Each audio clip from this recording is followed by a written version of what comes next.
18 luglio San Calogero, è il 199esimo giorno dall'inizio dell'anno, ne mancano 166 al termine. Il sole sorge alle 5:39 e tramonta alle 20:54. La luna sorge a mezzanotte e tramonta alle 11:10.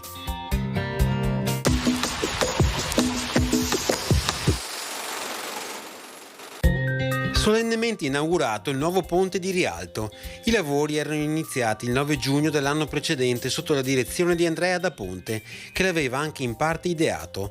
Nel 1554 avevano presentato progetti per il ponte Michelangelo Buonarroti, Andrea Palladio, il Vignola, Sansovino e Vincenzo Scamozzi, ossia i più celebri architetti del tempo.